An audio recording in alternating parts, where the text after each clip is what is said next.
Wherever you are in the world, welcome to another edition of My Take on China from a Dongguan hotel room. I was asked in a comment on YouTube to wait.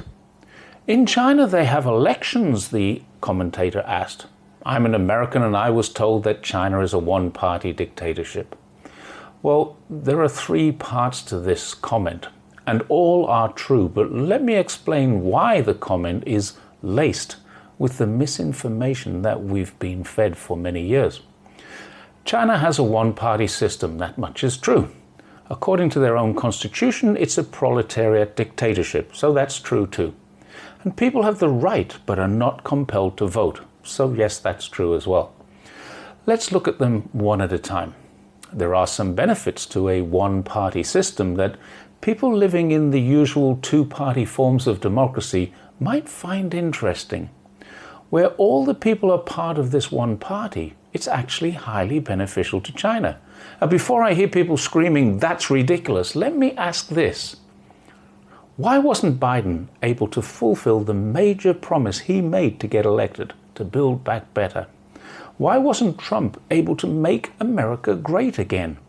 In both cases, they were stymied by a two-party system, where the opposition held the interests of their future election results as being more important than the benefits to the country. Let's be honest, if Trump had made USA great again, would Biden have won the next election? Probably not. If Biden was able to build the USA back better, who would Americans be voting for next year? Probably Biden. They don't want that. And if we're really going to be brutally honest, these two election campaign slogans are absolute and total admissions that a once great country, the USA, is no longer great. Why make it great again or need to build back better if the system has been working so well? Clearly, it hasn't. Ask yourself this, wherever you come from. How often have we seen the Labour Party in the UK support an initiative by the Conservative Party that would benefit British people? And how often have we, since the last election, seen a single move made by the relatively new Prime Minister of Australia that wasn't diametrically opposed and criticised by the opposition? It's exactly the same with Republicans and Democrats in the United States. When one is in power, the other will do what they can to prevent them from looking good, and the only way a political party looks good is by being beneficial to the people it represents. That's how they get re-elected. The second part of the question, do Chinese people vote? Yes, indeed they do. Even Xi Jinping was elected by the people who were elected to represent them. It's a very different form from the Western media stories that they would have us believe. There are 2,980 representatives to the National People's Congress and 2,177 representatives to the CPPCC. That's the Chinese People's Political Consultative Conference. And they're all elected. The NPC voted almost, but not completely, unanimously to elect Xi Jinping. There was even a time when the BBC thought he was good for China. And if we look at the linked article, we'll see he's done everything he said he would do 12 years ago, 11 years ago.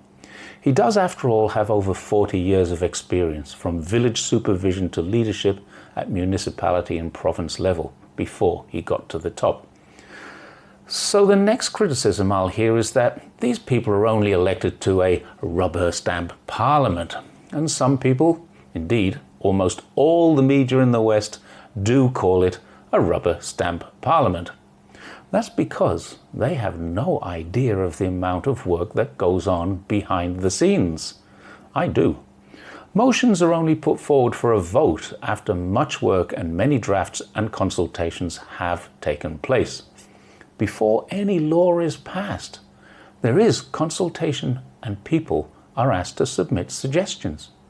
In almost every case of a law that would be beneficial to the entire country, where there is some doubt about whether it will work or not, it's trialled in a smaller area. Guangdong, for instance, trialled the relaxation of the household registration rules so that the children of migrant workers can go to school in the place where their parents live rather than back in their hometown. That's now been rolled out nationally.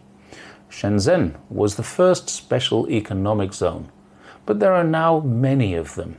They use names such as deep cooperation zones, free trade zones, duty-free zones. Until a couple of months ago, there were 21 free trade zones, but 3 more have been opened up in Xinjiang just about a month ago. Imagine that. China has opened 3 free trade zones in the same place that the West says it's committing a genocide. So before a law is passed in this Rubberstamp Parliament, it's been debated.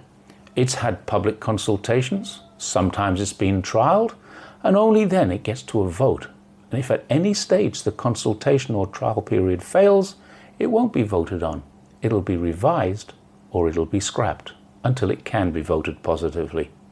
Many motions, submissions and suggestions are not approved during this process, and therefore they never get to a vote and they never become law. But those things that do become law are usually well anticipated, and anyone who watches China will know that it's been coming for a while. There's no shocks or surprises. It's actually a very democratic system. But of course, it's different. This system actually does represent the people, not the donors, which may be why the US media lies to us about it. They don't really want us to know this stuff. The one thing I don't like is that China insists on calling this system whole process people's democracy. And while it is indeed true, it's a comprehensive democratic process, it's quite obvious that Westerners, for the most part, don't understand what democracy means. So I prefer to give it a different name. And this is not to say that China is wrong in their use of the name, they aren't. But to make it clear to many people who think that democracy means voting every few years for a person selected by others, democracy is different. It's consultative governance, and that is exactly what China has. Consultative governance. So finally, we'll come to the dictatorship comment. And Biden has confirmed he believes Xi Jinping is a dictator.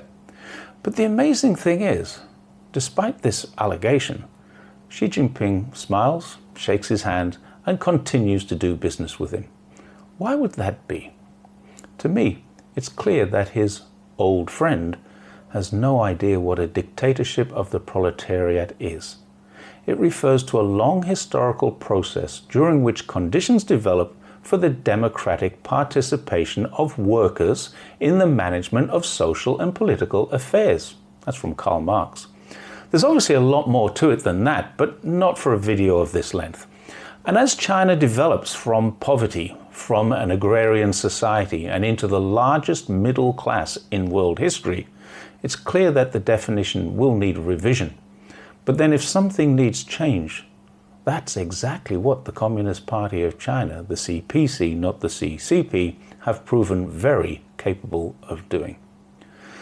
The bottom line here, China is a dictatorship, but people in the West are misled about the form it takes. China does vote, but people in the West are usually ill-informed or misinformed about how those votes are taken, and completely uninformed about who is allowed to vote, and why or when. And finally, China is a one-party state, but it's not really. That much is true, but anyone who views the developments in China and compares them to the developments in a two-party democracy, and I use that word loosely, especially over the last 40 years, can see while this is different, it's certainly not a bad thing. And for the record, I've still yet to meet a Chinese person who would be happy if they were given a choice of Trump or Biden to vote for. They'd almost certainly say, it's not worth voting, neither of them represents me. And that is the truth about China. And that's what's wrong with democracy. And why consultative governance works so well here in China, and why most people in China are happy with it. So thanks once again for watching, and please don't forget the usual, share to your friends, family, and like it so that more people get to see it. See you next time. Bye for now.